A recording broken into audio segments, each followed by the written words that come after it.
On a frozen mountain road, a 76-year-old retired Navy SEAL watched a luxury SUV dump a heavy sack into the snow and speed away.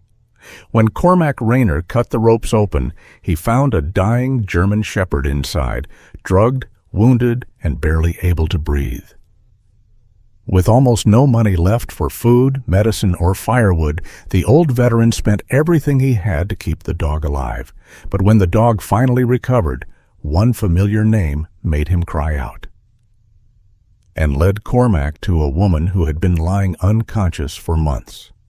The moment the German Shepherd touched her hand, her fingers moved, and the first word she struggled to speak pointed toward a terrible secret. Someone had tried to steal her land, silence her forever, and make sure the only witness never came home. Before we begin, tell us where you're watching from, and please like this video and subscribe for more powerful stories of veterans, loyal dogs, and second chances. By 3 in the afternoon, the winter light had begun to thin over Hollow Ridge. It was not yet evening, but in the mountains, daylight often seemed to lose courage early. The sun hung low behind the pines, turning the snowfields pale gold at their edges, while the road itself remained blue with shadow. Every branch carried a white burden. Every ditch looked deeper than it was. Cormac Rayner drove his old pickup carefully through the curves, both hands resting low on the wheel. The truck was nearly as tired as he was. Its heater worked only when it felt respected, the driver's window trembled in its frame, and the engine made a dry ticking noise whenever the road climbed. Behind the cab lay the remains of the day's work: 2 coils of stripped copper wire, a rusted cast-iron stove door, several brackets, and a length of sheet metal Cormac hoped might cover the worst leak in his roof. He had sold the rest of the scrap in town. The money in his coat pocket was not much, but it had weight. Part of it would buy heating oil. Part would go toward pain medication for his left knee. If there was anything left, he might replace the cracked weather stripping around the kitchen door. Cormac had learned to divide small sums into smaller hopes. At 76, he no longer carried himself like the men in old military photographs. His shoulders were still broad beneath his faded olive field jacket, but time had drawn him inward. His back bowed slightly after years of lifting things that other people had thrown away.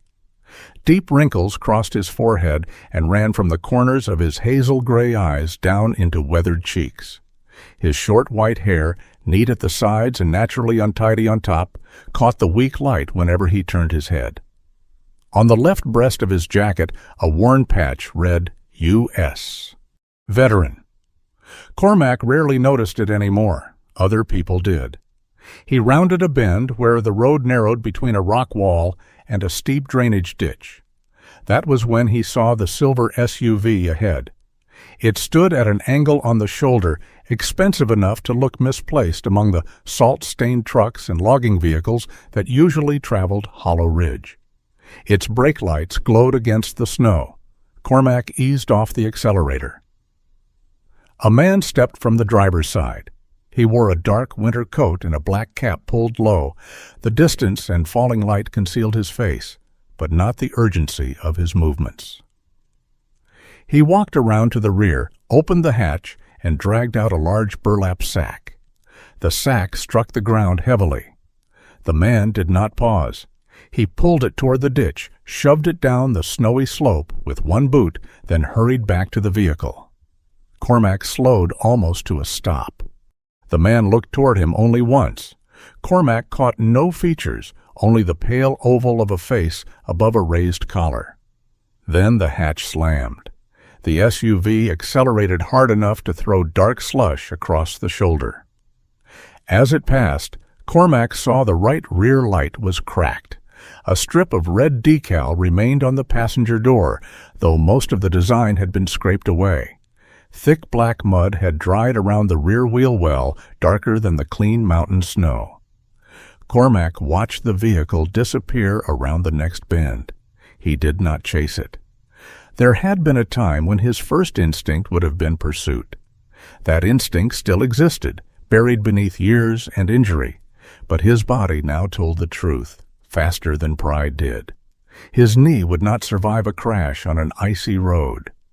His truck would not outrun anything made in the last 20 years.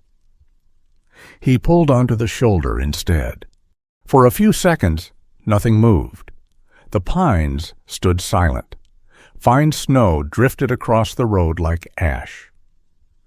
The sack lay half buried in the ditch below, dark against the white.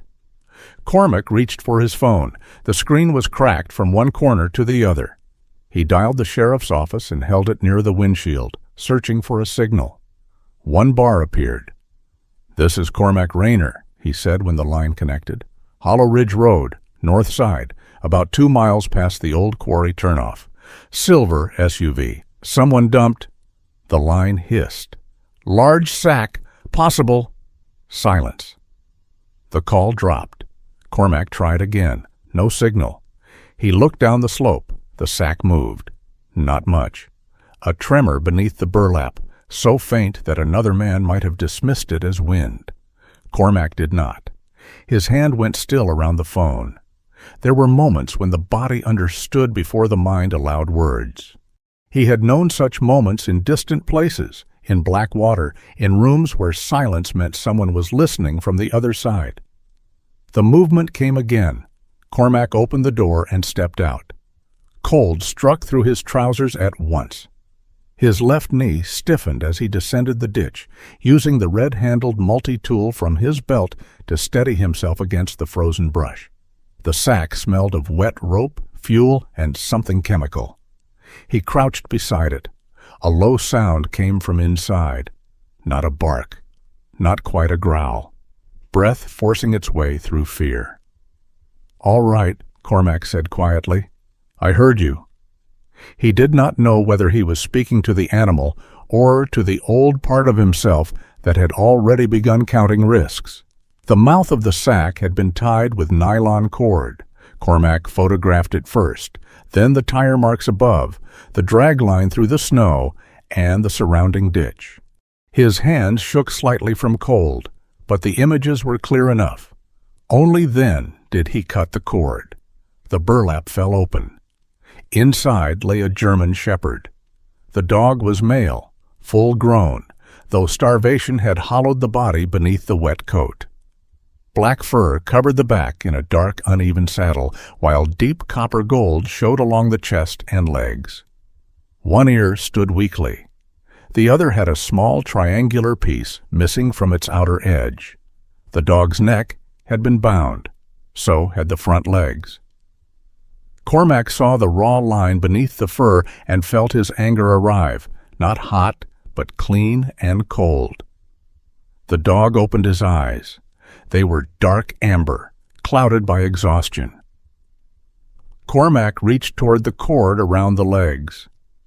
The shepherd jerked and bared his teeth. It was a poor threat. The lips lifted, but the body had no strength behind them.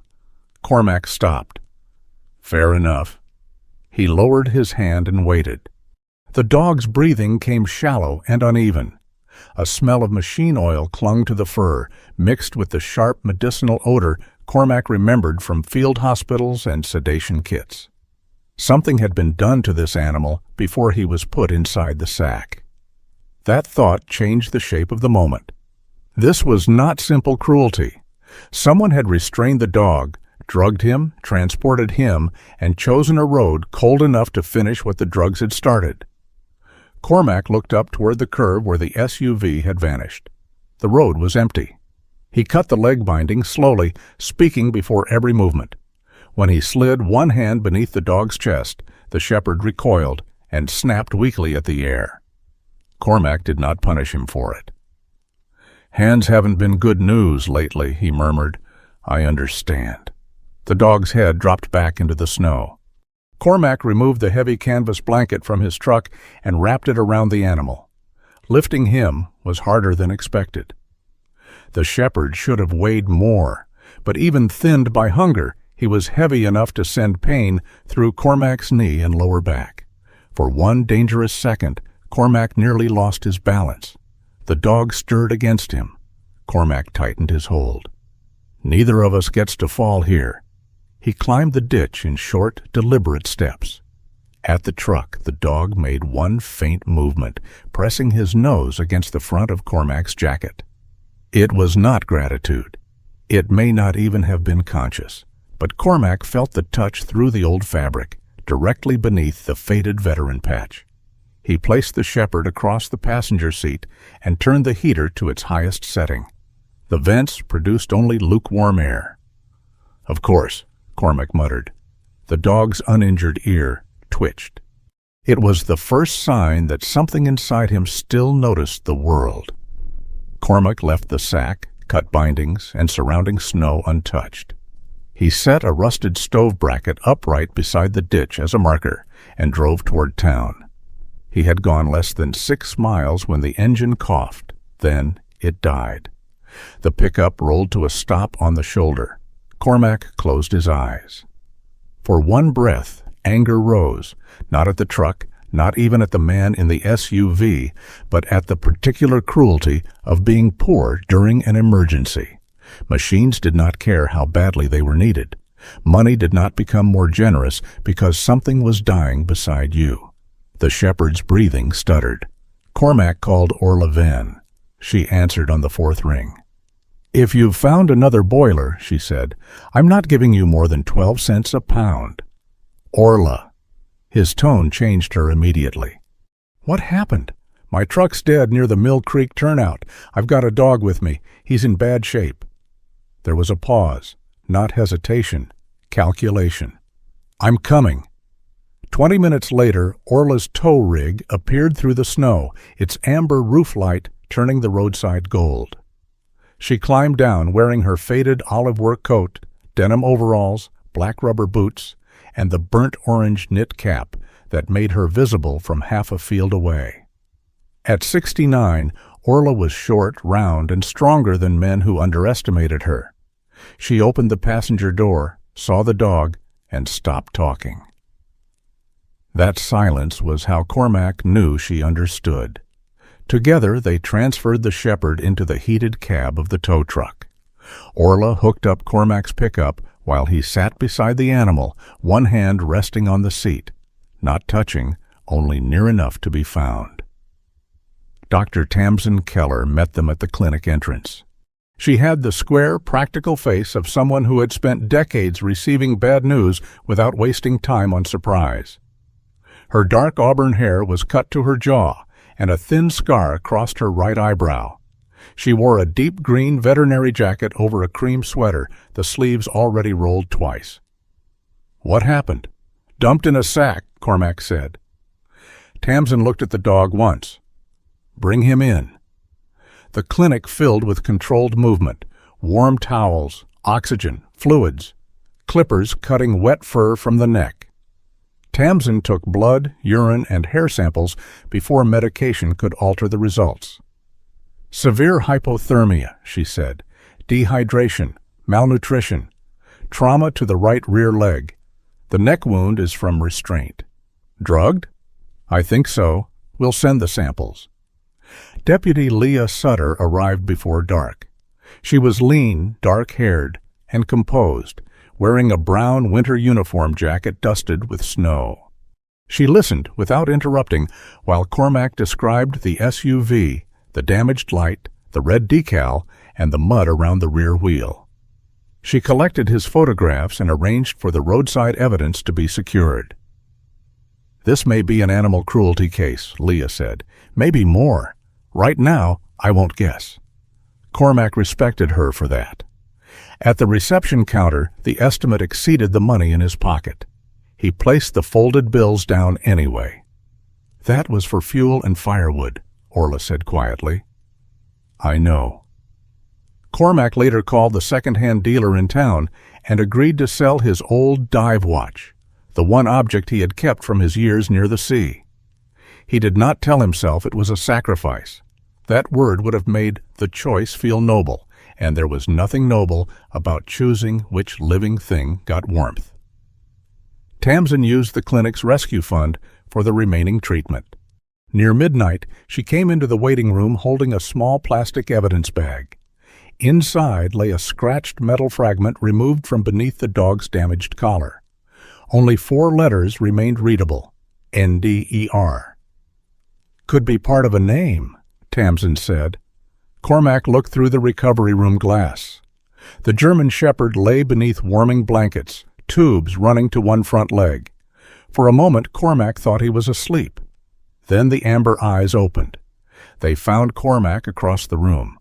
There was no gratitude in them, no instant bond, no understanding that the old man beyond the glass had spent his winter money and sold a piece of his past. There was only fear, sharpened into vigilance. The gaze of a creature who had learned that survival began by distrusting every hand that came near. Cormac sat down again. He did not press his palm to the glass. He did not speak the unfinished name. He simply remained where the dog could see him. Outside, snow covered Hollow Ridge slowly, softening the road, but not yet erasing what had happened there. And through the long night, the dog kept opening his eyes to make sure the old man had not left. Cormac had not. The German Shepherd remained at Tamsin Keller's clinic for 5 days. Cormac visited every morning and every evening, though he rarely entered the treatment room. He sat in the hallway with his old field jacket buttoned high against the draft, his red-handled multi-tool resting at his belt, and watched through the narrow glass panel in the door. The dog watched back. There was no softness in those amber eyes yet. Only calculation. Tamsin said the scans showed no internal bleeding or broken bones. The right rear leg had suffered a severe sprain, and the muscles around the hip were badly strained. More troubling were the signs that could not be measured as neatly: worn claws, rubbed fur along the shoulders, and the way the shepherd flattened himself whenever someone closed a metal latch. He was kept somewhere confined, Tamsin said. Maybe a crate, maybe a storage room, long enough to learn the sound of being locked in. Cormac looked through the glass. The dog had turned his head away from them, but one torn ear remained angled toward their voices. Will he recover? Physically? Probably. Tamsin folded her arms. The rest depends on what happens after he leaves here. On the 5th afternoon, she handed Cormac a paper bag of medication and a page of instructions written in large block letters. No running, no steep ground, no stairs if you can avoid them. Short leash breaks only. He does not ride with you while you collect scrap. He does not guard the truck. He does not become useful just because you need him to. I wasn't planning to put him to work. You were planning something. Cormac glanced toward the recovery room. I was planning to get him home. That's not the same thing as knowing what to do once you get there. He disliked the accuracy of that. Tamsin saw it and softened by half an inch. Call me if he stops eating, vomits, refuses water, or puts no weight on the leg. And don't reach over his head. He's telling us very clearly that he doesn't want hands near his neck. Cormac nodded. The dog refused to leave the clinic. He reached the open back door, saw the narrow passage between Cormac and the frame, and froze. His body went rigid. The hair along his shoulders lifted. Cormac stepped aside. The dog remained still. Tamsin waited behind them without speaking. Cormac moved farther away until the doorway was completely clear. Then he turned his back. After almost a minute, he heard the cautious scrape of claws on the threshold. The shepherd entered the truck only after Cormac placed a folded blanket on the floor and left both doors open. Even then, he did not climb onto the seat. He crouched low behind the passenger side, breathing fast until the clinic disappeared from view. Cormac drove slowly. He did not turn on the radio. The cabin on White Pine Slope had once belonged to Cormac's older brother, then to both of them, then to neither in any meaningful sense. After his brother died, Cormac returned to find the place leaning into winter as if tired of resisting it. The porch sagged at one corner. One shutter hung slightly crooked. Snow had gathered around the chimney stones and filled the abandoned vegetable beds behind the house. Cormac parked near the front steps. The shepherd would not get out. Cormac opened the passenger door and waited in the snow. He could feel the cold entering his left knee, tightening the joint until every shift of weight became an argument. Still, he waited. The dog's nose appeared first, then one front paw. When Cormac moved to help, the shepherd drew back instantly. "All right," Cormac said. "Your decision." He sat on the porch step facing away from the truck. Nearly 10 minutes passed before the dog climbed down. He landed awkwardly, favored the injured leg, and stood staring at the open cabin door. Again, he refused to pass while Cormac stood nearby. Cormac went inside first, left the door wide open, then crossed the room and sat in the old chair beside the stove. The dog entered only when there was no one left to follow him in. That first evening, Cormac learned that rescue had a different pace from survival. Survival required quick hands, heat, pressure, movement. Recovery required restraint. He placed water near the stove and food several feet away, where the dog could see both the front door and the room. He set a blanket near the hearth, then watched the shepherd drag himself to the far wall instead. Cormac did not move the blanket closer. The name came to him while he was feeding wood into the stove. In the firebox, the logs had burned down to dark shapes beneath a gray crust. When the iron door opened, orange light glowed through the ash. Cinder. The dog lifted his head at the sound.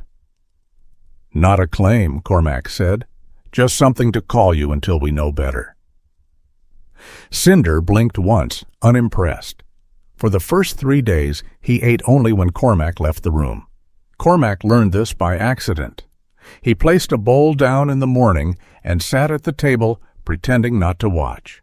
Cinder remained motionless for 20 minutes. When Cormac went outside to split kindling, he returned to find the bowl empty and the dog back in his corner. After that, Cormac began finding small tasks on the porch during mealtimes. He repaired a loose hinge, sorted bent nails, scraped rust from the cast-iron stove door he had brought home from the scrapyard. Cinder ate in private. Neither of them mentioned the arrangement. The first serious mistake happened on the 4th night. Wind pressed against the cabin walls, making the old timbers groan. A branch scraped the roof. Cinder woke suddenly and tried to rise too fast. His injured leg folded beneath him. Cormac reached down on instinct and caught him near the collar. The reaction was immediate. Cinder twisted, struck the wall, and flattened himself against it. His teeth showed. His eyes were no longer amber, but black with terror. Cormac released him at once. For several seconds, neither moved. Cormac's hand remained suspended in the air. He had meant to keep the dog from falling. Intent, he knew, did not erase impact. The shepherd's chest rose and fell in short, violent breaths. His body expected punishment to follow the warning. Cormac lowered himself carefully onto the floor, though his knee protested. "I'm not touching you again." Cinder stared at him. Cormac placed both hands flat on his own thighs. The room held the smell of wood smoke, old wool, and fear. "I got you out of the sack," he said quietly. "That doesn't mean I got the sack out of you." The words hurt more than he expected, perhaps because they were not only about the dog. Cormac stayed on the floor until Cinder's breathing slowed. He did not reach for him. He did not apologize in the bright, useless way people sometimes apologized when they wanted forgiveness faster than they had earned it. He simply remained small and still. From that night forward, Cormac announced everything. Water. Medicine. Bandage. Coming behind you. He approached from the front or side. He set the medicine inside soft food rather than forcing Cinder's mouth open.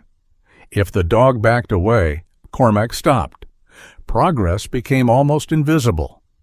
One morning, Cinder did not leave the room when Cormac changed the bandage. Another evening, he drank while Cormac sat nearby. A week later, Cormac woke in his chair and found the dog asleep halfway between the far wall and the stove. Not close. Closer. Cormac himself was not improving as gracefully. He forgot his own pills twice while keeping track of cinders. He aggravated his knee by carrying too much firewood. Some nights he woke with the name of a dead man caught behind his teeth and no memory of having spoken it aloud. During one such night, Cormac came awake with his hand gripping the arm of the chair. The cabin was dark except for a red glow in the stove. A scratching sound came from the floor. Cinder stood several feet away, one front paw dragging lightly across the boards. Scratch, pause, scratch. He did not approach. He did not touch Cormac. He only repeated the sound until Cormac's breathing returned to the room. "You weren't invited into that one," Cormac whispered. Cinder lowered himself to the floor. By morning he had moved back to the wall. The closeness had apparently been temporary and therefore deniable. At the end of the second week, a storm extinguished the chimney draft and left the stove struggling. The temperature inside dropped before dawn. Cormac woke beneath a thin blanket and saw Cinder curled near the hearth, shivering. He took the heavier wool blanket from his own bed and spread it several feet from the dog. Cinder watched him. Cormac returned to the chair without it. When he woke again, Cinder was lying on the blanket. The dog had also positioned himself directly across the path to the front door. It was not affection, Cormac decided. Poor interior planning, perhaps. 3 more weeks passed before Tamsin approved short outings. By then, Cinder could walk without dragging the rear leg, though cold mornings made him stiff. His coat had begun to regain its copper-gold depth. The pale mark around his neck remained visible when the fur shifted. Cormac took him only as far as Orla's scrapyard. Cinder rode on a folded blanket inside the cab, watching the passing trees with rigid attention. When a truck engine backfired near the yard, he dropped to the floor. Cormac switched off the pickup and waited until the shaking stopped. Orla came out of the sorting shed wearing her burnt orange cap and carrying a dented thermos. She saw Cinder through the window and did not open the door. "Well," she said, peering through the glass, "he looks less like death has an appointment." High praise. I save my poetry for paying customers. Cormac opened the passenger door but left Cinder to decide whether to step out. The dog remained inside, nose working. Orla studied him more carefully. Her humor faded. "I've seen that ear before." Cormac looked at her. "Where? Maybe nowhere. Let me think." She crouched at a distance, eyes narrowing behind her round glasses. Cinder turned his head, revealing the small cream-colored patch beneath his chin. Orla inhaled. Lenora Wycliffe had a shepherd with that mark. Black back, copper legs, little pale spot under the jaw. Came here with her twice for gate hinges. "You're sure?" "No, I'm old, Cormac, not holy." She straightened, "But I'm sure enough to say the name out loud." Cinder had been watching the yard. At the sound of Lenora, he rose too quickly. His injured leg slipped on the blanket, but he recovered and pushed his head toward the open door. His torn ear lifted. He searched the yard, then the road beyond it. "Lenora," Orla repeated, softer. Cinder made a sound Cormac had never heard from him before. Low, drawn out. Not a bark or whine, but something caught between recognition and grief. Cormac felt the sound settle inside the truck. Tamsin scanned the microchip that afternoon. The registration was old but readable. Owner, Lenora Wycliffe. The telephone number had been disconnected. The listed address sat near the eastern edge of the county, beyond Frozen Bell Lake. Cormac stood beside the exam table while Cinder rested on the floor near his boots. "So he has a home," Tamsin said. Cormac looked down. Cinder's shoulder was almost touching his leg. "Almost." "Had one," Cormac replied. "That isn't yours to decide." "I know." Tamsin studied him, but did not press. On the drive back, Cinder sat upright for most of the journey. Whenever Cormac spoke Lenora's name, the dog turned toward him. By the time the cabin appeared through the trees, Cormac understood two things. Somewhere beyond the mountain, there was a woman who had once known this dog well enough for her name to pull a sound from the deepest part of him, and Cormac was afraid to find her. That fear had nothing noble in it. He parked beside the porch and left the truck door open. Cinder climbed down, limped toward the cabin, and stopped at the threshold. This time, Cormac did not need to move away. The dog looked back once, waiting. Cormac followed him inside. Cormac waited 2 days before calling the recovery center. He told himself the delay was practical. The truck needed a new belt. Snow had fallen across the lower road. Cinder's rear leg had stiffened after the trip to Orla's yard, and Tamsin had warned against unnecessary travel. All of those things were true. None of them was the reason. The real reason lay asleep near the stove each evening, breathing into the silence that had once belonged entirely to Cormac. Before Cinder, the cabin had measured time through mechanical sounds. The ticking pipes, the settling roof, the old refrigerator laboring through the night. Now there was the scrape of claws crossing the floor, the shake of a black and copper coat after snow, the long exhale of a living creature deciding a room was safe enough to sleep in. Cormac had grown used to listening for those sounds. He had also begun arranging his day around them. Medicine at 7, a short walk before breakfast. Bandage checks. Water refreshed twice because Cinder disliked drinking from a bowl that held floating ash from the stove. Cormac disliked how much the routine mattered. Routine had always been useful. Attachment was another thing. On the second afternoon, Tamsin called him. "You contacted Lenora Wycliffe's care team?" "I was going to. That phrase has buried more good intentions than winter." Cormac stood at the sink, looking through the glass at Cinder resting beneath the porch roof. Snow brightened the yard around him. "The road is bad. I drove it this morning. The truck belt is slipping. Orla has already offered you her spare van." Cormac said nothing. Tamsin let the silence become uncomfortable before she spoke again. "You saved his life. That matters." He knew what would follow. "It does not make him yours." The words landed with more force because she did not sharpen them. Cormac watched Cinder lift his head toward the window. "I know that. Knowing is not the same as behaving like you know." He closed his eyes briefly. There had been a time when Cormac could take an order he hated and follow it without confusing obedience with agreement. Age had not made that easier. It had only removed the uniform that once gave orders a shape. "I'll call today," he said. "Good." Tamsin ended the call before he could turn obedience into sacrifice. White Pine Neurological Recovery Center stood on the southern edge of town, where the mountain flattened enough for long windows and cleared walkways. The building was low and pale, with cedar siding meant to make it look less institutional than it was. It did not succeed. Hospitals had their own weather. Warm air, sealed windows, quiet doors. The smell of disinfectant concealed beneath coffee and laundry soap. Wheels moving softly over polished floors. Voices lowered not from peace, but from respect for everything that could go wrong behind a curtain. Cinder stopped before the automatic entrance. The glass doors opened with a sigh. He backed away. Cormac felt the leash tighten slightly in his hand. He immediately gave it slack. Tamsin had certified Cinder's vaccinations and general health. He had been washed that morning, though he had objected with enough offended dignity to make both Cormac and Tamsin wet from the waist down. He wore a simple leather harness instead of a collar, so nothing pressed against the scar on his neck. Every requirement had been met. None of that explained to Cinder why the doorway smelled like medicine. Cormac stepped away from the entrance and sat on a stone bench beside a planter filled with bare winter branches.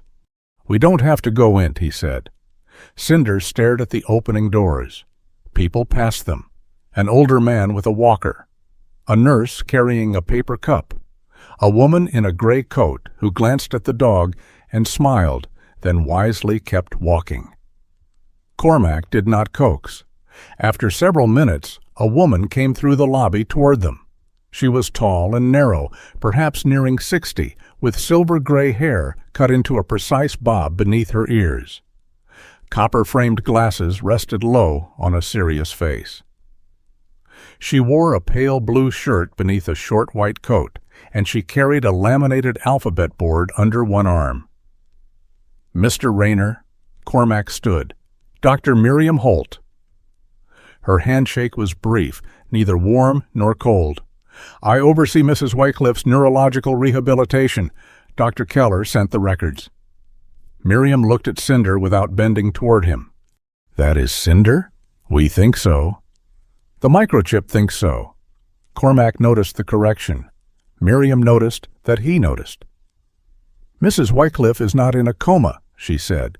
"She is in what we currently classify as a minimally conscious state. She has periods of wakefulness and demonstrates inconsistent but purposeful responses. Eye tracking, occasional hand movement, changes in expression. Can she understand us? Sometimes. Perhaps more often than she can show. We do not assume either way." The automatic doors opened again. Cinder's body tightened. Miriam watched the reaction. "If he cannot tolerate the environment, the visit ends. We are not using him as a stimulus at any cost." Cormac nodded. "He gets to say no." Something in Miriam's expression shifted, not approval exactly, but recognition. "Then we agree." They entered through a side door that opened manually. Cormac went first. Cinder followed after a long hesitation, low to the floor, nails sliding slightly on the tile. He stayed close to Cormac's left leg, nearer than he had ever chosen to walk outside the cabin. The closeness did not feel like trust. It felt like choosing the least frightening danger. A rehabilitation nurse met them halfway down the corridor. Nadine Crosswell was short and broad through the shoulders, with soft gray curls and dark blue glasses that made her brown eyes seem brighter. She wore dusty blue scrubs under a light cardigan and carried a small watch clipped to her pocket. "You must be the gentleman who has caused 3 departments to exchange 17 emails," she said.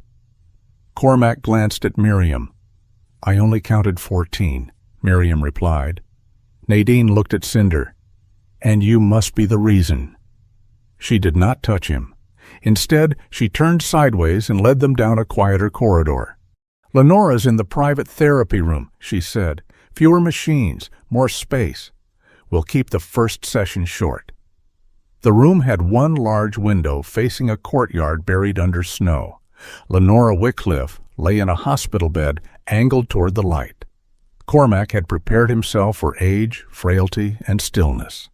He had not prepared for how ordinary she looked. Lenora was small beneath the blanket, her silver-blonde hair brushed away from a narrow face marked by age spots and high cheekbones. Her eyes were open but unfocused, pale green beneath heavy lids.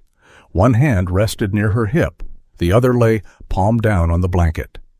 No machines breathed for her. A monitor tracked her pulse. Another measured oxygen. The quiet made her condition harder to understand, not easier. Cinder stopped at the door. His breathing changed. Cormac crouched beside him, careful not to block the exit. The leash hung loose between his fingers. Cinder looked at Lenora, then at the narrow room, then back toward the corridor. His body began to tremble. Cormac could have pulled. He could have told himself it was for Lenora, for recognition, for healing, for answers. Instead, he placed the leash on the floor. "We can leave." Nadine watched him, but said nothing. Miriam remained beside the monitor. Cinder stood frozen for almost a minute. Then he stepped backward. Cormac's heart sank, and the shame of that disappointment came quickly. He had promised the dog a choice, but had still hoped the choice would serve the humans. Cinder turned toward the hall. Then Lenora's fingers moved, not much. a faint tightening against the blanket. The monitor gave no dramatic alarm. Her pulse rose by only a few beats. Cinder stopped. His torn ear shifted. Nadine leaned closer to the bed. "Lenora," she said softly, "there is someone at the door." Cinder looked over his shoulder. The room seemed to hold its breath, though Cormac knew rooms did no such thing. People did. People filled stillness with the shape of what they wanted.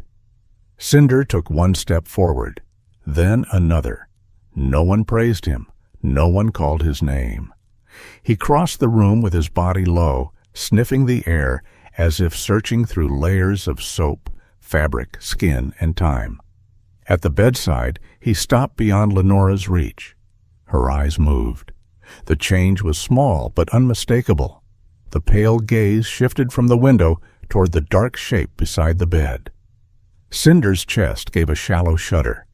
He lifted his head and placed his muzzle on the edge of the blanket. Lenora's index finger bent. Cormac heard Nadine inhale. Miriam looked at the monitor, then at Lenora's eyes, then wrote something on a chart. Cinder remained still. There was no joyful recognition.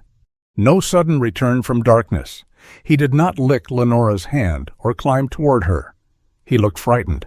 So did she. Two wounded beings separated by inches, each unable to understand what had happened to the other. A tear gathered at the outer corner of Lenora's left eye and slipped into her hair. Cormac turned his face toward the window. He did not know whether the tear meant memory, discomfort, effort, or nothing anyone could name. He only knew the moment did not belong to him. The session lasted 7 minutes. Miriam ended it when Cinder began panting and Lenora's eyelids grew heavy. In the corridor, Cormac waited for someone to tell him what it meant. Miriam removed her glasses and cleaned them slowly. It was a purposeful response, she said. Her gaze shifted toward him. Her finger movement followed the sound and his approach. She knew him. I did not say that. Cormac's jaw tightened. Miriam replaced her glasses. I understand the need to make this meaningful, Mr. Rayner, but certainty can become another form of pressure. We will document what happened. We can repeat the visit under the same conditions. We observe patterns, not miracles. Nadine touched Cormac's sleeve lightly. That doesn't mean it meant nothing. The next visit took place 4 days later. Lenora did not respond. Her eyes remained closed through most of the session. Cinder lay beside the wall, unwilling to approach the bed. Cormac left, feeling foolish for having expected repetition. The third visit brought a brief period of eye tracking. The fourth ended before it began because Cinder planted his feet outside the side entrance and refused to move. Cormac took him home. Miriam did not object. Neither did Nadine. Over the following weeks, the visits found an uneven rhythm. Sometimes Cinder stood near Lenora's bed and watched her face. Sometimes he remained by the door. Once he lowered himself beside her chair during physical therapy and slept through nearly the entire session. Lenora's progress was equally inconsistent. She followed movement with her eyes on Monday, then showed no response on Thursday. She squeezed Nadine's fingers once, then could not repeat it for 6 days. Her mouth sometimes shaped sounds that never became language. Cormac learned not to arrive carrying hope like a demand. He also learned the hospital had small cruelties no one intended, the way staff discussed Lenora while standing over her, the way visitors raised their voices as though brain injury had made her deaf, the way every movement became a test she could fail. Nadine rarely allowed that. She is a person before she is a response, she said when a trainee repeated a command too quickly. Give her time to hear you. One afternoon, while Cinder rested beneath the window, Nadine showed Cormac part of Lenora's original intake report. You were military, she said. You notice patterns. That doesn't make me a doctor. No? It makes you someone who may understand why I'm uncomfortable. She pointed to 2 notes. A deep bruise had encircled Lenora's upper arm. There were shallow abrasions near one wrist. The initial explanation was that she struck the railing during the fall, Nadine said. Possible, but the distribution is unusual. Someone held her. I didn't say that. You thought it. Nadine lowered the report. I thought the original review may have been too quick. She had already informed Miriam, who had filed a clinical concern through proper channels. Deputy Leah Sutter was contacted that afternoon. Leah arrived the following day, interviewed the staff who had received Lenora, and requested the ambulance records and original scene photographs. She did not declare the accident suspicious. Right now, we have a question, she told Cormac, not an answer. He understood. Questions were heavier than answers because they had to be carried without knowing where they belonged. On the final visit of the month, snow pressed softly against the courtyard windows. Cinder entered the room without stopping at the door. He did not approach the bed immediately. Instead, he circled once and settled near Lenora's left side. Nadine adjusted the blanket. Miriam stood near the monitor, with the alphabet board tucked beneath one arm. Cormac remained by the window, trying not to turn expectation into another machine in the room. Lenora's eyes opened. They moved toward Cinder. Her mouth shifted. A breath escaped, dry and thin. Nadine leaned closer. Take your time. Lenora's lips moved again. Cormac expected the dog's name. Cinder raised his head. The sound came barely above the room's quiet. Paper. Miriam froze. Nadine looked toward Cormac. Lenora's eyes closed from the effort. No one asked her to repeat it. Cinder stood and placed his muzzle against the blanket, near the hand that had moved during their first visit. Cormac looked at the woman behind the glass door and understood that her return, if it came at all, would not arrive as a miracle. It would arrive one exhausted word at a time. Lenora's progress came in fragments. A blink for yes, 2 blinks for no. A finger moved toward one side of the alphabet board, a sound shaped in the mouth but lost before it became language. Dr. Miriam Holt refused to hurry any of it. Each session lasted only as long as Lenora could remain alert without her breathing changing or her eyes drifting shut from exhaustion. Nadine Crosswell held the laminated board at a careful angle while Miriam asked one question at a time. No guessing, no finishing sentences for her, no turning a frightened woman into a source of convenient answers. Cormac attended only when invited. He sat near the window with Cinder at his feet and watched the effort required for Lenora to choose a single letter. It took 3 sessions to form the first message. D-O-N-T. Miriam paused. Do you want to continue? Lenora blinked once. S-I-G-N. Nadine read the words softly. Don't sign. Lenora closed her eyes. The message had taken 11 minutes and cost her the rest of the afternoon. Cormac looked down at Cinder. The shepherd lay with his head between his paws, but the torn left ear remained angled toward Lenora's bed. The second message came 2 days later. M-O-U-N-T-A-I-N-R-O-A-D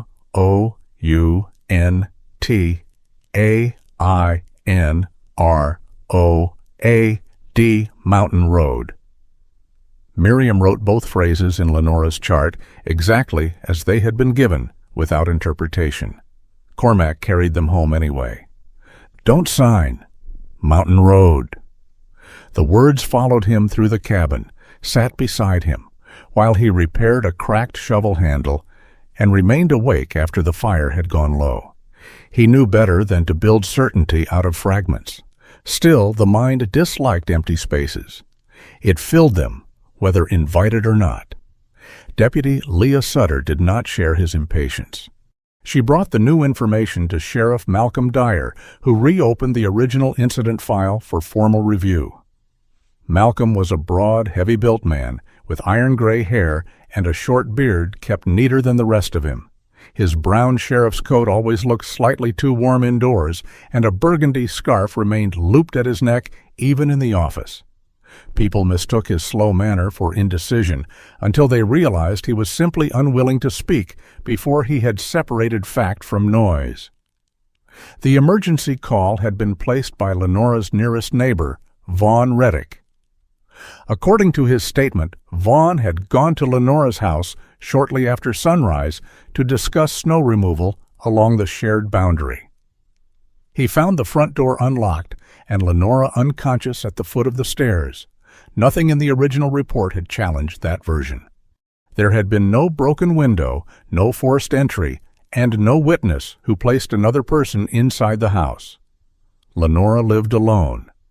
The paramedics saw an elderly woman on a winter morning and understood the scene through the most available explanation: a fall.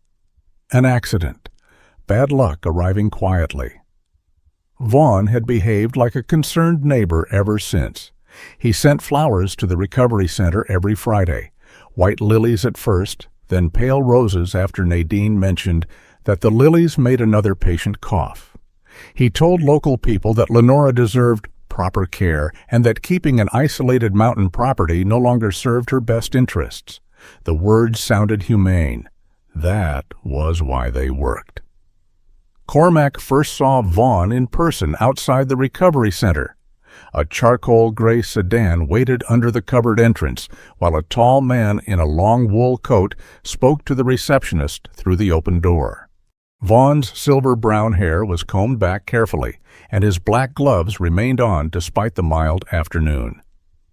He carried a bouquet wrapped in cream paper. Nothing about him looked hurried or cruel. He seemed built for rooms where people signed documents. As Cormac approached with Cinder, Vaughn glanced down at the dog.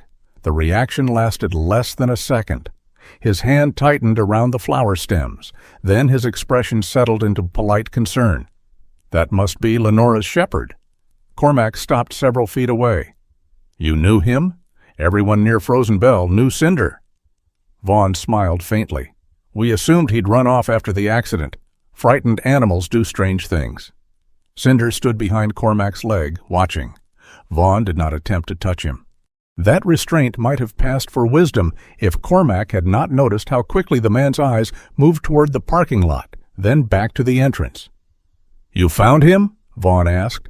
On Hollow Ridge. So I heard. Cormac had not told him. Vaughn shifted the flowers from one hand to the other. The town talks. I'm glad he survived. His tone remained smooth, but Cinder lowered his head and gave a single hard breath through his nose. Cormac felt the leash move against his palm. He did not turn the moment into evidence. Dogs responded to posture, scent, memory, and fear. None of those could be placed neatly in a file. Vaughn inclined his head. Lenora has had a difficult year. If she recovers enough to make decisions, I hope people won't pressure her into keeping a property she can no longer manage. Cormac studied him. You worried someone might? I'm worried sentiment makes poor policy. Vaughn entered the building before Cormac could answer. The cream paper around the flowers brushed the doorframe with a sound like dry leaves. That evening, Hugh Marston came to Orla's scrapyard looking for a furnace grate. Hugh had spent 38 years working rail maintenance before retirement folded him into a thinner, slower version of himself. He wore an old Navy railroad jacket and carried a dead signal lamp as if it remained useful. His white-gray beard ended in a small square at the chin, and his long hands never stopped moving when he spoke. When Orla mentioned Lenora's name, Hugh stopped examining the grate. Who told you about the road? No one, Cormac said. Lenora did. Hugh's pale eyes narrowed. How? Slowly. They moved into Orla's office, where a space heater clicked beneath a desk buried in invoices. Cinder settled beside the door. Hugh unfolded a county map from inside his jacket. Lenora's land formed a narrow strip between the main county route and the abandoned Redwater quarry. A faded line crossed her property, climbed behind the house, then joined an old industrial access road. "That line," Hugh said, tapping the paper, "is the only grade shallow enough for loaded trucks in winter." Cormac leaned closer. "The quarry is reopening?" "Not officially yet, but the state approved preliminary testing last spring. Whoever gets the haul contract stands to make real money." "Vaughn." Hugh nodded. "His company has been losing routes for 2 years. Newer trucks beat him on fuel costs. He needs the Redwater contract." Cormac looked at the map again. "He needs Lenora's house?" "No, he needs what runs past it." The road. The house could remain standing. Lenora could even keep the land on paper. Vaughn needed a permanent transport easement wide enough for heavy equipment and dozens of loaded trucks each day. Hugh rubbed one thumb along the edge of the map. He brought her agreements 3 times last autumn, called them safety updates. She called them theft with punctuation. Despite himself, Cormac almost smiled. Why didn't she report him? She didn't think persistence was a crime. Hugh's expression changed. Then she started seeing his vehicles parked near the north fence. She changed the locks in November. Told me someone had been inside the tool shed. "Did you tell the sheriff?" "She asked me not to. Said she could handle one desperate businessman." The regret in Hugh's voice was quiet and old-fashioned. It did not ask to be comforted. Cormac folded the map carefully. "Leah needs this." Hugh looked surprised. "You're not going up there yourself?" "I'm 76. That has never stopped you from making poor decisions. It has improved the recovery time between them." Cormac called Leah from Orla's office. He gave her Hugh's name, the road history, the contract possibility, and the changed locks. He did not embellish. He did not mention Cinder's reaction to Vaughn Ginn as though it proved anything. Leah listened. "I'll speak with Hugh officially," she said, "and I'll check county easement filings. I have the map. Keep your copy. Don't go to Lenora's property." Cormac looked through the office window at Cinder. "I won't."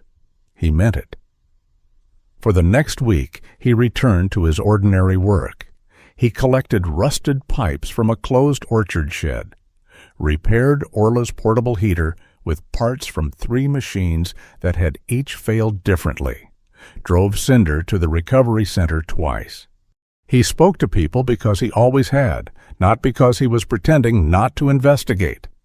A garage owner remembered Vaughn asking about lock cylinders. A feed store clerk said Lenora had once complained about a dark truck waiting near her driveway. A retired surveyor recalled her requesting an old boundary map. Cormac wrote down names and dates, then gave everything to Leah. The information did not form a revelation. It formed pressure. Small, ordinary facts leaning in the same direction. Tamsin called on a Wednesday morning. The lab results came back. Cormac stood beside his truck at Orla's yard, one glove between his teeth, while he tightened a strap over a load of scrap. And Cinder had a controlled veterinary sedative in his system when we drew the first sample. Cormac removed the glove. "What kind?" "One commonly used before procedures or transport. It is not rare, but it must be prescribed, purchased, and logged." "Could someone have given it legally?" "Not in the condition we found him." Tamsin's voice hardened. The dosage was enough to make him weak and disoriented. Combined with cold exposure, it could have killed him. Cormac looked toward Cinder, who lay in a patch of pale sunlight beside the office wall. The shepherd lifted his head. "Send it to Leah," Cormac said. "Already done." That afternoon, the silver SUV appeared. It parked across the road from Orla's yard, half concealed behind a line of snow-heavy firs. The right rear light was cracked. A damaged red logo remained on the passenger door. Cormac did not move toward it. He took out his phone and photographed the vehicle from where he stood. The driver remained inside. Orla stepped beside him, orange cap bright against the gray sky. Friend of yours? No. Good. I dislike him already. The SUV stayed for less than a minute, then pulled away. Cormac caught only the outline of a thick-set man behind the wheel. Leah arrived 40 minutes later. She studied the photographs, then compared the faded decal to several company logos on her tablet. The broken red shape matched the mountain and road emblem used by Reddick Heavy Transport. The SU-5 belonged to the company. Vehicle logs listed its regular driver as Rafe Dern. That does not prove he dumped Cinder, Leah said. I know. It does prove the vehicle had reason to be examined. By then, Cormac understood that law moved differently from instinct. Instinct leapt. Law built stairs. At the recovery center, Lenora continued answering simple questions through blinking. Was Cinder in the house that night? One blink. Yes. Did he leave before she fell? Two blinks. No. Was another person present? Lenora's eyelids fluttered with fatigue before she could answer. Miriam ended the session immediately. They returned to the question 2 days later. One blink. Yes. No one asked for a name yet. Leah prepared a set of vehicle photographs, including several similar silver SUVs. Miriam reviewed the wording to avoid leading Lenora toward any choice. The images were placed one at a time on a board. Lenora looked briefly at the first. No response to the second. Her eyes moved past the third. When Leah displayed the photograph of the Reddick Company SUV, Lenora's breathing changed. Miriam waited. Lenora, is this the vehicle connected to what happened that night? Lenora closed her eyes once, opened them, then blinked deliberately. Yes. Leah removed the photograph without comment. Lenora's gaze shifted toward the alphabet board. Miriam hesitated. You want to spell something? One blink. The process was painfully slow. C-I-N-D-E-R. When Nadine said the word aloud, Cinder rose from beside Cormac's chair. Lenora turned her eyes toward him. For the first time, recognition did not appear as a medical measurement or a change on a monitor. It appeared in the shape of her mouth, a tired, uneven attempt at a smile. Cinder crossed the room and placed his muzzle near her hand. He did not touch until her fingers moved first. Then he leaned into them. Cormac looked away, but not before he saw the truth of the moment. Lenora had not merely remembered a name. She had found someone who had been taken from her. And Cinder, hearing his name, in her silence, had found his way back to the woman who still knew it. Pressure did not arrive at Cormac's cabin wearing a mask. It came in official envelopes, lowered voices, and neighbors who suddenly found the opposite side of the street more interesting. The first sign appeared at Orla Venn's scrapyard on a Monday morning. 2 county inspectors arrived before 9, carrying clipboards and expressions that suggested they had already been told where to look. They checked fire clearance, drainage, hazardous storage, equipment records, and the faded permit above Orla's office door. Most of the violations were small. A rusted oil drum stood 6 feet from where it should have been. One inspection sticker had expired 3 weeks earlier. A stack of tires exceeded the posted height by less than a foot. Nothing justified shutting the yard down. Together, however, the citations were expensive enough to hurt. Orla stood beside her office in the burnt orange cap and denim overalls she wore in every season, arms folded over her chest, as one inspector photographed a cracked concrete pad. "Funny," she said. "I've had that crack since the first Bush administration." The inspector did not smile. Cormac loaded a box of discarded furnace fittings into his truck and pretended not to watch. He knew how pressure worked. It rarely began with the thing a person feared most. It began with inconveniences small enough to look accidental. By noon, the story had reached the bakery, the hardware store, and the feed shop. People said Orla's yard had been unsafe for years. People said Cormac had stirred up trouble involving Vaughn Reddick. By Wednesday, the rumor had changed shape. Cormac was not helping Cinder. He was keeping him. He had found the dog belonging to a helpless woman and used the story to collect sympathy. Someone claimed a donation jar had appeared at the clinic. Someone else said Cormac had asked the county for money. Neither was true. Truth moved on foot. Rumor owned a truck. At the feed store, a clerk who had known Cormac for 12 years refused to meet his eyes while ringing up a bag of dog food.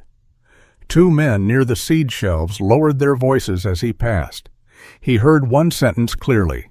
"Old soldier living alone that long, who knows what he remembers right?" Cormac stopped. For 1 second he considered turning around. The men would have seen an old man in a faded olive field jacket, white hair rough from his cap, one hand resting near the red-handled multi-tool on his belt.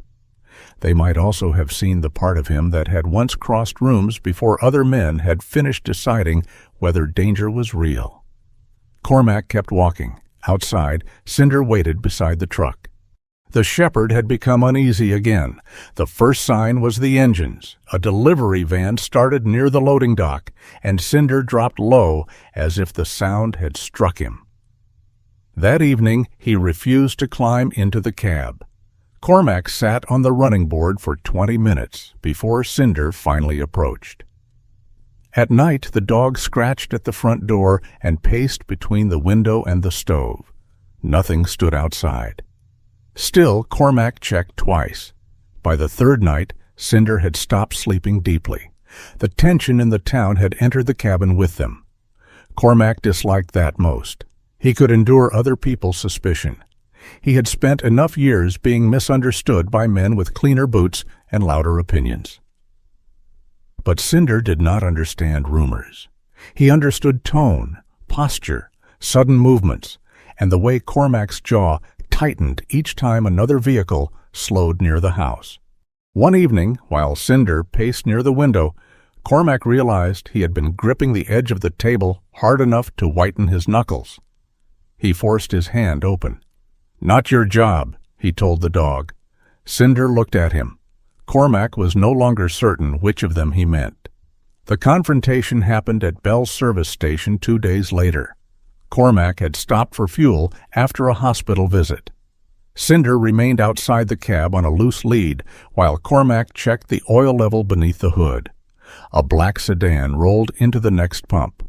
Vaughn Reddick stepped out wearing his charcoal wool coat and black leather gloves. He moved with the calm assurance of a man who expected every public place to make room for him. Cormac did not greet him. Vaughn inserted his card into the pump, waited for the machine to approve it, then looked across the narrow strip of concrete between them. "I heard Orla had an inspection." Cormac wiped his hands on a rag. "County business." "Of course." Vaughn's tone remained mild. "Still, one has to wonder whether she is equipped to manage that property at her age." Cormac lowered the hood. The metal closed harder than intended. Vaughn glanced at Cinder. "And whether you are equipped for all this." "All what?" "The dog, the accusations, the driving back and forth. You are 76, Mr. Rayner." "You count well." "I manage logistics." Cormac looked at the fuel display. Vaughn continued. "Memory changes with age. Light changes in snow. Distance becomes uncertain. A damaged lamp on one vehicle can resemble another." Cormac turned toward him. "I know what I saw." "I'm sure you believe that." The sentence was gentle. That made it uglier. Vaughn leaned one elbow against his car. "People in town are beginning to worry you've become emotionally involved. A woman nearly died. A woman fell. A dog was found drugged in a sack. An unfortunate animal incident." Cinder's ears shifted. Cormac felt the leash tighten slightly. Vaughn noticed.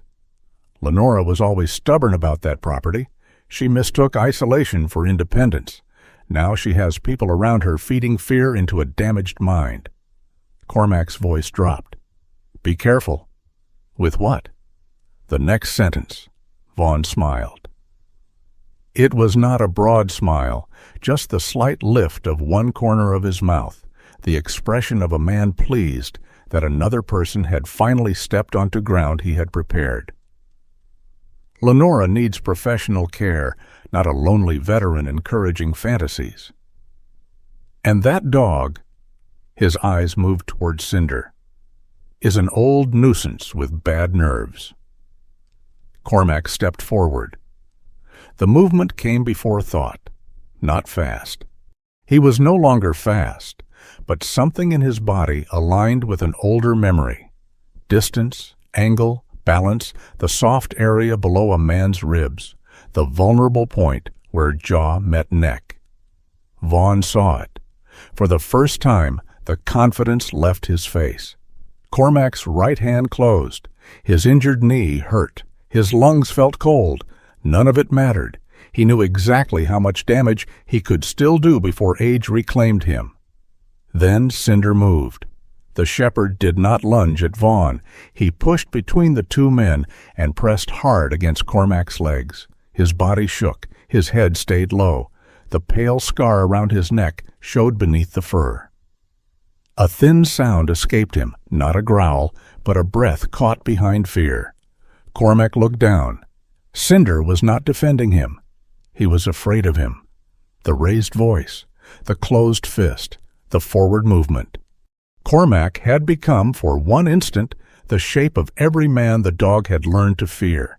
The realization entered deeper than shame. Cormac opened his hand. His fingers ached as the blood returned. He stepped back. Vaughn recovered quickly. "There," he said softly. "That temper is exactly what people are concerned about." Cormac did not answer him. He crouched slowly beside Cinder without touching. "It's over." Cinder kept shaking. Cormac loosened the leash until it lay on the concrete. Vaughn replaced the fuel nozzle. "You should consider whether keeping him is good for either of you." Cormac raised his eyes.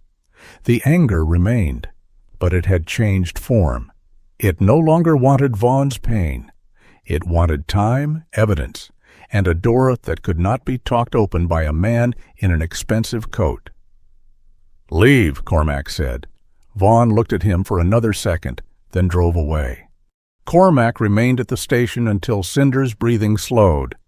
He did not tell himself that walking away had been mercy. It had been discipline. Mercy required something softer. Later that afternoon, Leah Sutter found him at Orla's yard, replacing a pressure valve on a portable heater. "I heard about the gas station." Cormac kept working. "From Vaughn?" "From 3 people who heard half of it and improved the rest. I didn't touch him. I know." Leah leaned against the workbench. "Malcolm wants me to remind you that Vaughn benefits if you lose control." Cormac tightened the valve. "Did Malcolm send that sentence, or did you? Mine was less polite." Cormac tested the seal. Leah waited until he looked at her. "We are building something," she said. "Not quickly, but correctly." She opened her notebook. The silver SUV had been recorded at Bell's service station on the night Lenora was injured. A doorbell camera 2 miles east had captured a vehicle with one damaged rear light heading toward her property. Near dawn, a county way station scanner logged the same company vehicle returning from the mountain route. The company phone assigned to Rafe Dern had connected to 2 cellular towers covering Lenora's Road and Hollow Ridge. No single record proved what happened. Together, they placed the vehicle where Vaughn had said it was not. There was more. Lenora's house used a basic smart heating system installed after a burst pipe the previous winter. The temperature began falling shortly after midnight because a rear door had been left open. The emergency call was not placed until several hours later. Cormac set down the wrench. She was lying there in the cold. "We don't know that yet." "You know enough to say it. I know enough to investigate it." Leah closed the notebook. That distinction is what keeps the case alive. The next piece came from someone no one had expected to speak. Evelyn Kersey had managed Vaughn's company accounts part-time for 9 years. She was 61, thin and careful, with gray hair pinned low and red-framed glasses that gave her a severity she did not possess. She contacted Malcolm after finding 2 sets of vehicle logs. The official copy showed the silver SUV parked at the company yard on the night of Lenora's accident. A backup file, automatically saved before editing, showed it assigned to Rafe. Evelyn also found a purchase order for veterinary sedative, listed under Aggressive Stray Animal Control. No animal intake report, veterinary invoice, or disposal form matched the purchase. "I thought it was sloppy bookkeeping," she told Leah. "Then I saw the dates." She had remained quiet for weeks because Vaughn controlled her job, her health insurance, and the references she would need if the company failed. Her courage did not arrive because fear disappeared. It arrived because fear was no longer the only thing in the room. Cormac learned of her statement from Leah, not from rumor. That mattered. At the recovery center, Lenora had been practicing short-spoken sounds under Miriam's supervision. Speech exhausted her faster than the alphabet board, but she insisted on trying. Cormac sat near the window. Cinder lay beside Lenora's chair, facing the door. Miriam asked no questions about Vaughn. Leah did, one at a time. "Did Vaughn come to your house that night?" Lenora swallowed. "Yes." The word was rough but clear. "Did he push you down the stairs?" Lenora's face tightened. Her breathing changed. Miriam lifted one hand, ready to end the session. Lenora moved her fingers. "Wait." She looked toward Cinder, then toward Cormac. When she spoke again, every word seemed pulled through weight. "He didn't push me." Leah remained still. Lenora closed her eyes, gathering strength. "He watched me." Her voice broke. "Lying there." Cinder lifted his head. Lenora's hand moved toward him. Her fingers barely reached his fur. And left. The room went quiet. Not with surprise. With the terrible clarity of a door opening onto something colder than they had imagined. Cormac looked at his own hands. Earlier that day, one of them had wanted to strike Vaughn. Now both rested open on his knees. For the first time, he understood that violence would not have made him stronger than the man who walked away from Lenora. It might only have made the truth easier to bury. Lenora's statement was not taken in one afternoon. It came in pieces small enough for her injured mind to carry. Deputy Leah Sutter returned to the rehabilitation center 4 times over 2 weeks. Dr. Miriam Holt remained present during every session, watching Lenora's breathing, attention, and fatigue. Nadine Crosswell sat near the bed with water, tissues, and the communication board ready whenever speech became too difficult.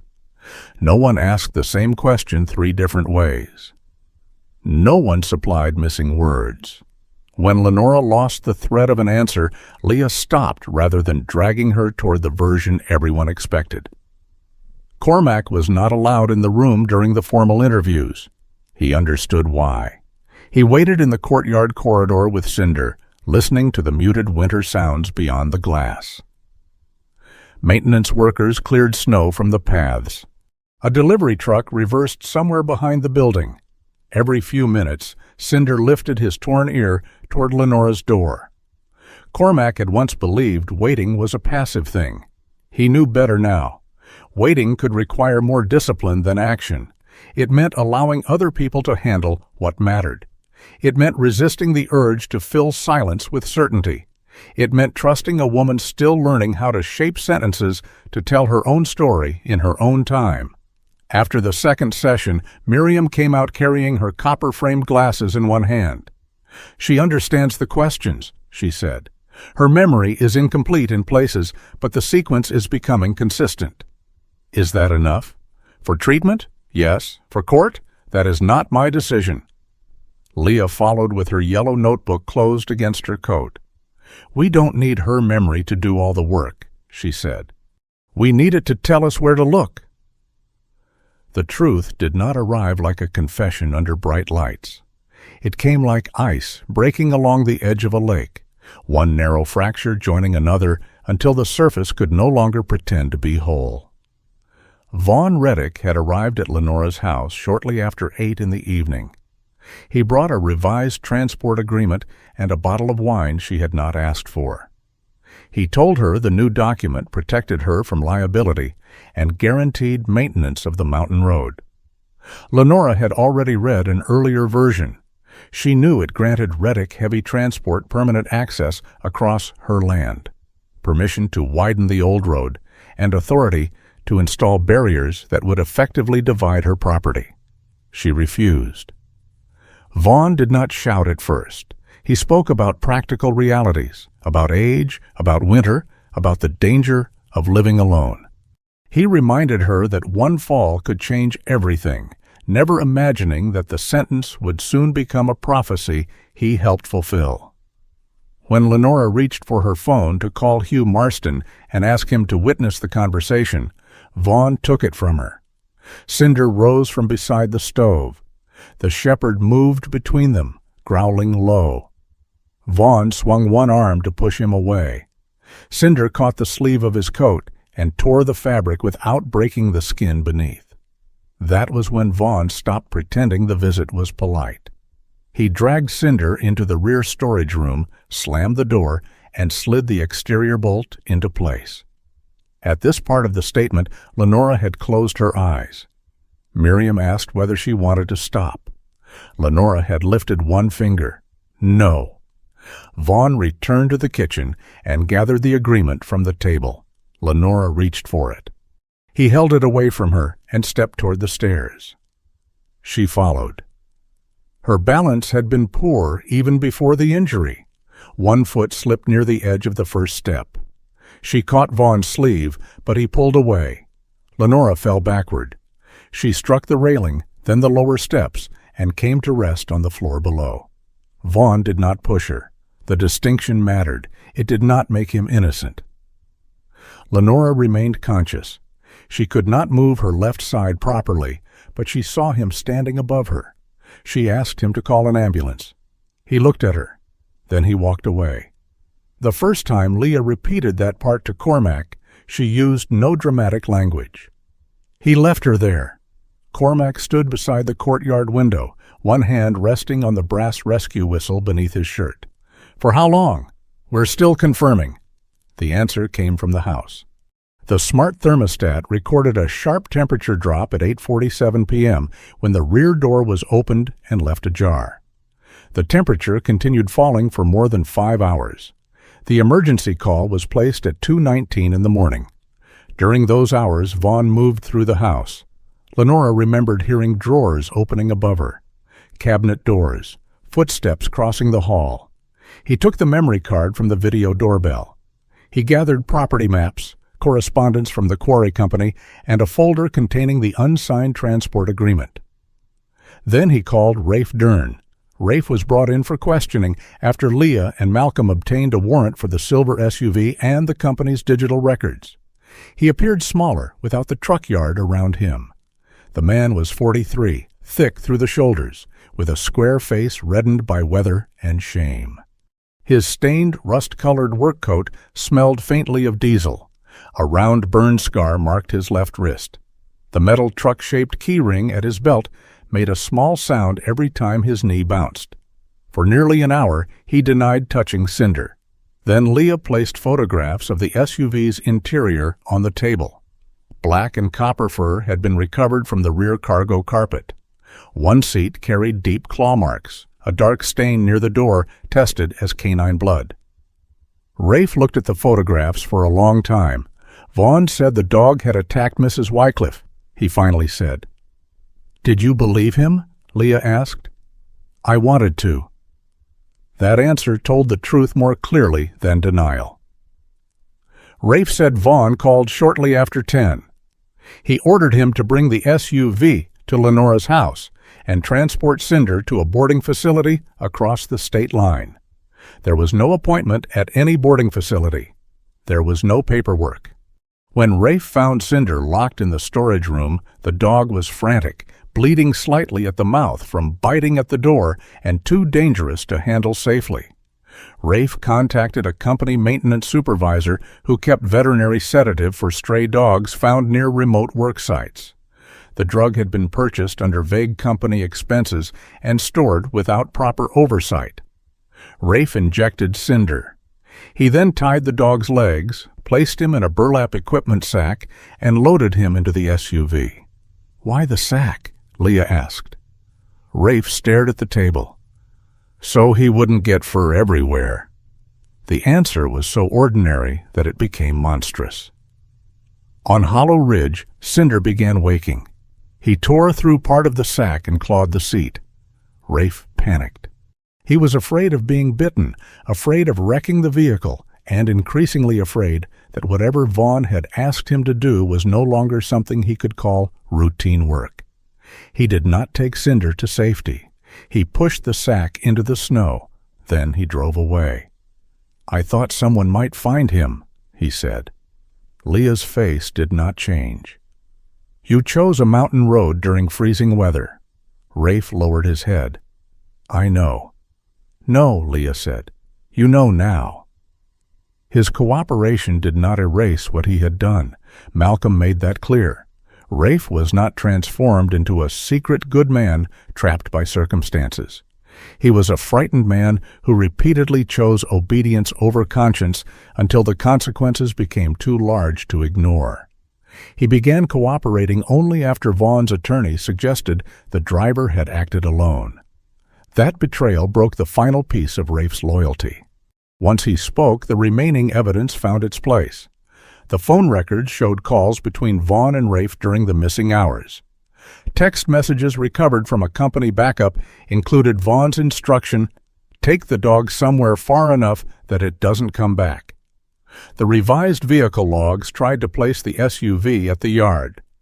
Evelyn Kersey's archived copy proved the entry had been changed the following morning. The veterinary sedative matched the compound found in Cinder's original blood sample. The torn fibers from Vaughn's damaged coat were discovered in the storage room door and between Cinder's teeth in photographs taken during the first veterinary examination. The transport contract revealed the financial pressure. Without the easement across Lenora's land, Vaughn's company could not fulfill the Redwater Quarry agreement. Without that agreement, the bank would likely seize most of his equipment by spring. The missing video memory card was found inside a locked desk drawer in Vaughn's private office. It had been partially erased. A forensic technician recovered several brief clips. Vaughn arriving at Lenora's home with a folder. Rafe's SUV entering the property 2 hours later. Vaughn returning shortly before the emergency call, now wearing a different coat. No camera had recorded the fall inside the house. None was needed to show that his original statement was false. Sheriff Malcolm Dyer arrested Vaughn outside the company offices on a clear Thursday morning. Cormac did not attend, neither did Lenora. There was no crowd, no speech, no satisfying display of fear. Vaughn was placed in a county vehicle while his attorney spoke loudly about misunderstanding, medical uncertainty, and the unreliability of distressed witnesses. The investigation continued into obstruction of emergency aid, evidence tampering, coercion involving property rights, unlawful use of controlled veterinary medication, animal cruelty, and directing an employee to conceal evidence. The prosecutor would decide the final charges. Cormac learned of the arrest while replacing a rusted hinge at Orla's yard. Leah called him. "It's done?" he asked. "No," she said. "It's begun properly." He looked across the yard at Cinder sleeping in weak sunlight beside the sorting shed.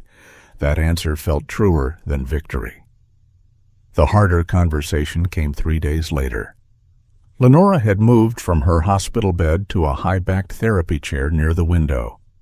Her speech remained slow, and fatigue sometimes scattered a sentence before she reached its end. She wore the pale blue cardigan Nadine had brought from her house, and Cinder lay near her feet. Cormac sat across from her. For the first time since the interviews began, no one else remained in the room. Miriam had approved the visit. Nadine waited outside. Lenora rested one hand on Cinder's neck. "He sleeps. At your house." Cormac nodded. "He does. He waits. For your truck." Cormac looked toward the window. The snow outside had begun melting along the courtyard wall. "He knows the sound." Lenora studied him with those pale green eyes that illness had weakened but not emptied. "You love him." Cormac's answer caught somewhere beneath his ribs. He had not used that word. Love sounded too much like a claim, too much like something that entitled the speaker to remain. "He matters," Cormac said. Lenora's mouth moved in the faint beginning of a smile. "Coward's answer." He looked back at her. "You've earned the right to be unpleasant. I had it before." That made him laugh once, quietly. Cinder opened one eye, judged the noise harmless, and closed it again. Cormac leaned forward. "I was afraid to bring him here." Lenora waited. "I knew he was yours, and I thought if you remembered him, I'd take him home one last time, and then the cabin would go quiet again." Speaking the truth did not lighten it. It only gave the fear edges. "I don't want gratitude to turn into ownership," he continued. "You don't owe me your dog." Lenora's fingers moved slowly through Cinder's fur. "No," she said, "I don't." The bluntness hurt, then steadied him. "But he is not furniture." "No. He has 2 homes now." Cormac looked down. Cinder's body lay angled between them, head near Lenora, hindquarters resting against Cormac's boot. The answer had already placed itself in the room. During Lenora's continued rehabilitation, they arranged a formal shared care agreement with help from a patient advocate and Tamsin. Cormac remained responsible for Cinder's daily food, medication, exercise, and veterinary care. Lenora retained legal ownership while she assessed what kind of life she could safely return to. Cinder stayed at the mountain cabin. Cormac brought him to Lenora several times each week. When Lenora became strong enough for outdoor therapy, Cinder walked beside her wheelchair through the recovery center courtyard. He did not pull. He stopped whenever she stopped. Months passed. Lenora eventually moved into a small, accessible rental near the center, rather than returning immediately to the isolated house. Her balance remained unreliable, and she tired quickly. Cinder loved her, but the narrow apartment and restricted walking routes made him restless. At Cormac's cabin, he slept near the stove, followed the old man into the orchard, and learned the borders of the mountain property. Lenora watched all of this before making her decision. The legal transfer took place in Tamsin's clinic office. There were forms, vaccination records, emergency contacts, and a discussion about costs. Nothing about it resembled a sentimental gift. Lenora signed slowly. Cormac's name became Cinder's registered primary owner. When the papers were complete, Cormac did not thank her. "Thank you" would have made the dog sound like payment. Lenora folded her hands over her ashwood cane. "I have one condition." Cormac waited. "You don't let him disappear from my life again." Cormac looked at Cinder. The shepherd stood beside Lenora's chair, his muzzle resting beneath her hand. After a moment, he crossed the small office and leaned his shoulder against Cormac's leg. 2 people, 2 histories. One animal who had survived being treated like an object and had somehow taught them not to treat love the same way. "He won't," Cormac said. Lenora held his gaze. "That includes you." Cormac understood.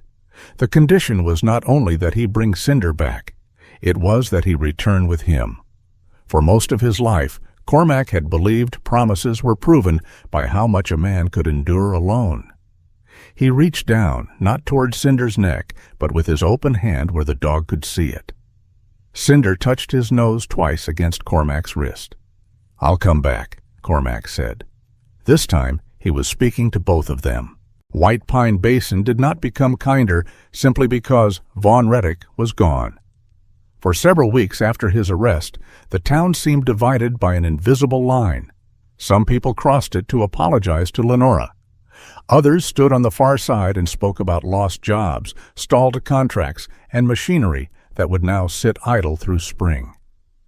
They did not defend what Vaughn had done, at least not directly. They only said the quarry project might have kept families from leaving. Need had not made them cruel. It had made them willing to look away. That was harder to forgive and easier to understand. Lenora returned to town in early March, walking with an ashwood cane and Nadine Crosswell beside her.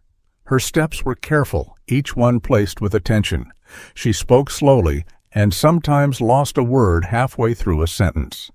On difficult days, fatigue softened the edges of rooms and made familiar names harder to reach. People expected recovery to mean becoming who she had been before. Lenora did not grant them that comfort. She remained changed. Her left hand tired easily. Her balance failed without warning. She could no longer walk the mountain road alone or spend an afternoon repairing fence posts in freezing wind. Yet when a man outside the hardware store told her it was good to have the old Lenora back, she looked at him for several seconds. "The old one," she said, measuring each word, "was not treated very well." The man lowered his eyes. Cormac heard about it from Orla and laughed so hard he had to sit down. The question of Lenora's property remained unsettled. The Redwater Quarry project had been suspended pending review of the transport agreements. Without Vaughn's company, no immediate operator was prepared to move heavy loads through the old mountain route.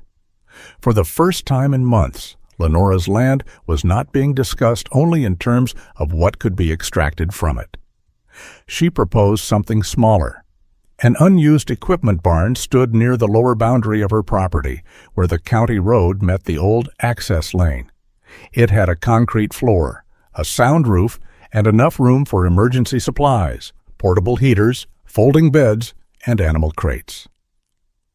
Lenora offered the county temporary use of the building as a winter shelter and supply station. The suggestion was not greeted with applause. It was greeted with questions. Who would insure it? Who would inspect the wiring? Who would keep the road clear? Who would pay for fuel? How many people could stay overnight? Would animals be separated from frightened residents? Lenora listened to all of them. Then she said, "Good. Questions mean no one is pretending." June Talbot arrived from the County Emergency Management Office carrying a yellow clipboard and 3 pages of regulations. She was 57, tall and freckled, with short, dark blonde hair threaded with silver. Her navy parka was unzipped despite the cold, and a radio remained clipped to her left shoulder as though emergencies had a habit of interrupting lunch. June did not speak about vision or hope. She spoke about fire codes, liability coverage, volunteer screening, generator ventilation, food storage, and accessible entry ramps.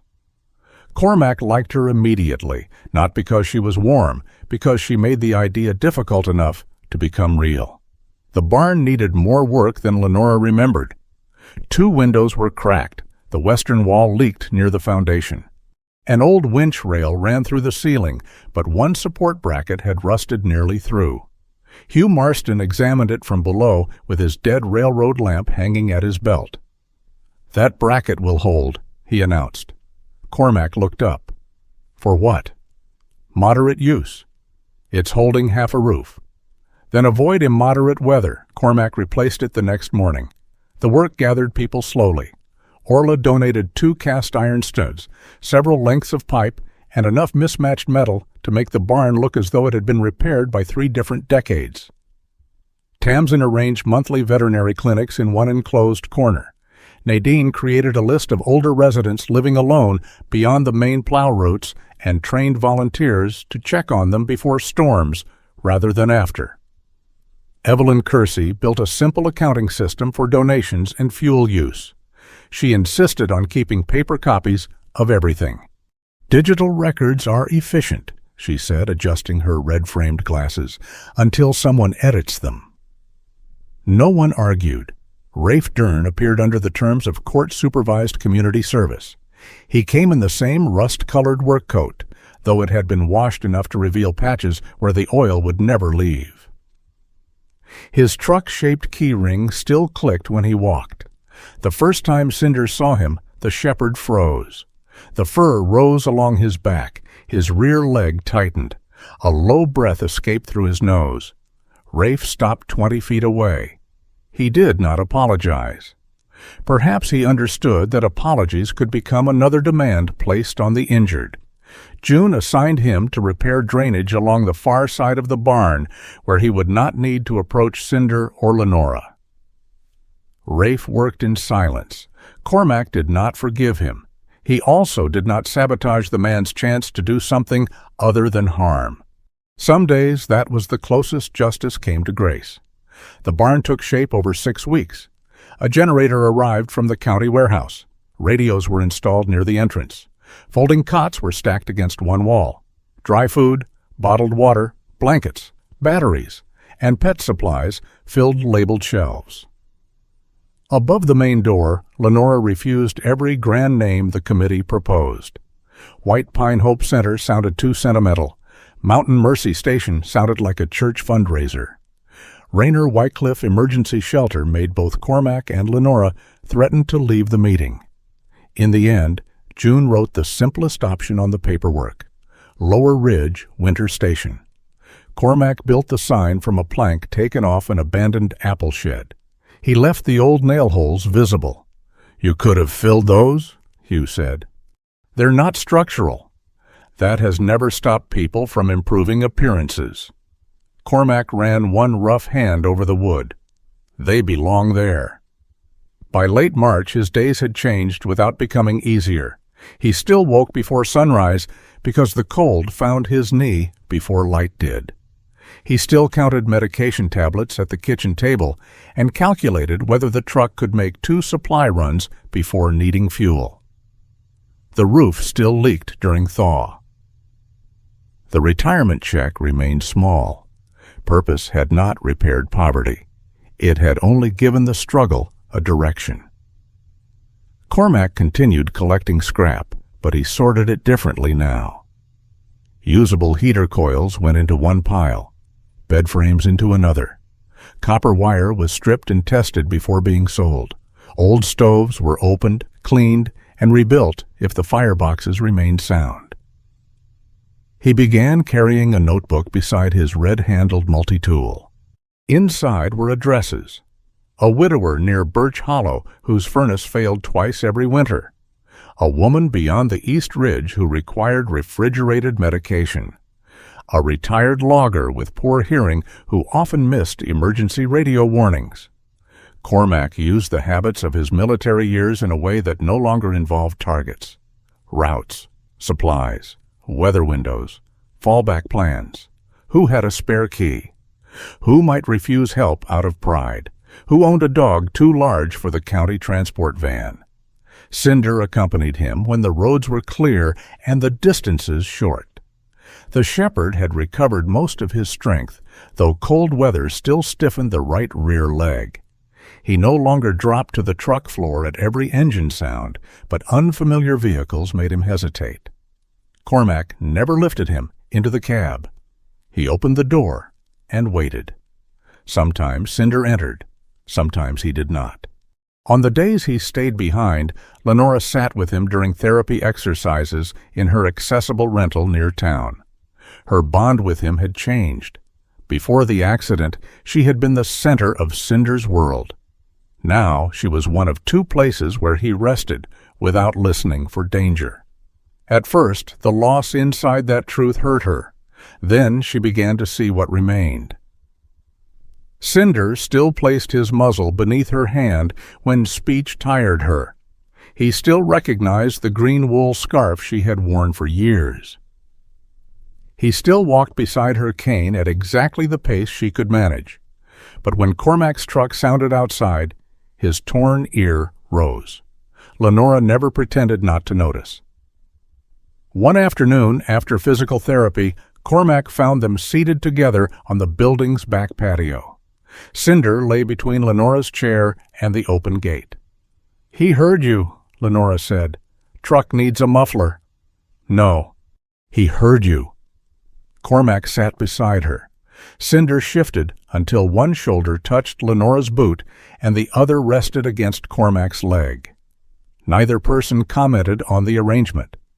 The Lower Ridge station opened quietly. There was no ribbon cutting. June said ribbons created waste and made officials stand in doorways. Instead, volunteers stocked shelves, tested the radio, and made soup on one of Orla's repaired stoves. The first call came before the opening checklist was complete. An older woman's chimney had partially collapsed 6 miles north. The house was filling with smoke, and the county vehicle could not reach the final slope because of ice. Cormac drove the last stretch with chains on the tires. Cinder stayed close to him outside the house, stopping once near a patch of clear ice hidden beneath powder. His body stiffened, and Cormac followed the dog's gaze before placing his weight there. It was not a miraculous warning. Cinder had better balance, better hearing, and fewer foolish assumptions. That was enough. They brought the woman to the station for the night, while volunteers secured the chimney. By the end of the month, the barn had sheltered 3 stranded drivers, 2 older residents during power failures, and a woman traveling with an arthritic Labrador that no motel would accept. No one called the place a miracle. It had extension cords, paperwork, drafty corners, and soup that Hugh repeatedly oversalted. It worked. On a bright morning near the end of winter, Cormac loaded a repaired heater into his pickup. Blankets, canned food, and a box of medication followed. The delivery was for Everett Sloan, an 80-year-old former orchard worker who lived alone across the valley and had not answered Nadine's morning call. The route took Cormac back along Hollow Ridge. Snow lay clean across the shoulders of the road. Sunlight turned the higher slopes almost white enough to hurt the eyes. Cinder sat in the passenger seat. At the curve where Cormac had once seen a silver SUV, he slowed. The ditch looked ordinary. No marker remained. No dark sack interrupted the snow. The road carried no visible memory of what had happened there. Cormac pulled onto the shoulder. His knee had tightened, and he needed to stand before the pain settled too deeply. Cinder climbed down after him. Together they looked across the valley. Smoke rose from scattered chimneys. Far below, the roof of the Lower Ridge station caught the sun. Beyond it stood the road to Lenora's temporary home, and farther still the old property where the mountain track waited beneath snow. Cormac rested one hand on the truck bed. Inside lay a machine someone had thrown away. Orla had found it behind a closed restaurant. Hugh had rebuilt the fan housing. Cormac had replaced the wiring with copper salvaged from an orchard pump. Soon it would warm a house where no fire had been lit that morning. For most of his life, Cormac had believed discarded things revealed their true value only to people desperate enough to pick them up. He no longer believed that. Desperation had taught him to look. Love had taught him what to do after he found something. Cinder stepped closer and touched his nose twice against Cormac's wrist. The old man looked down at him. He did not say the dog had saved him. He did not say he had saved the dog. Those ideas were too neat for lives that remained cracked, expensive, and unfinished.